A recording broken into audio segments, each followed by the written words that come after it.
good morning শ্বুটিঙলৈ আহিছোঁ আৰু এই খবৰটো মই আপোনালোকক বহুত দিনৰ পৰা জনাবলৈ এক্সাইটেড হৈ আছিলোঁ এই শ্বুটিংটোৰ ক'ৰ শ্বুটিং কাৰ লগত শ্বুটিং কৰি আছোঁ কিয় মোৰ ইমান এক্সাইটমেণ্ট আছিলে জানো বলক শ্বুটিং আৰম্ভ হৈছিল 2025 চনৰ এপ্ৰিল মাহৰ পৰা আৰু এই চিনেমাখন is none other than the one and only Jahnu Barua sir story screenplay আৰু ডাইৰেকশ্যনো ছাৰৰে ছাৰৰ লগত কাম কৰিবলৈ পোৱা মোৰ বাবে সপোনৰো অগোচৰ 2025 চনৰ জানুৱাৰী 1 তাৰিখে প্ৰথম ছাৰক লগ কৰিবলৈ মাতিছিল গৈ পোৱাৰ পিছত যেতিয়া গম পালোঁ এখন চিনেমাৰ কথা মোৰ মানে পেটতে হাত ভৰি লুকাইছিল কেনেকেনো ছাৰৰ লগত কাম কৰিম কিবা হ'ব চবেই কৈছিল ছাৰ বিৰাট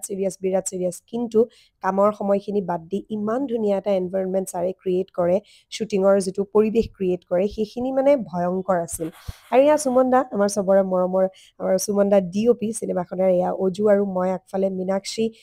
খুব ধুনীয়া কষ্টিউমৰ কাম কৰিছে এটা ইউনিট যেতিয়া খুব ফ্ৰেণ্ডলি হৈ যায় পৰিয়ালৰ নিচিনা হৈ যায় কাম কৰি বিৰাট ভাল লাগে ৰ'দ বৰষুণ বতাহ চব নেওচি আমি খুব ধুনীয়াকৈ কামখিনি শেষ কৰিলোঁ সুকন্যা আছে এটা কেৰেক্টাৰ আৰু গুৱাহাটীত কাম সামৰি দুদিনৰ বাবে আমি গৈছিলোঁ যোৰহাটলৈ বুলি যোৰহাটলৈ যাওঁতে ৰিধিকো লগতে লৈ গ'লোঁ তাইও ভাল পাব বোলো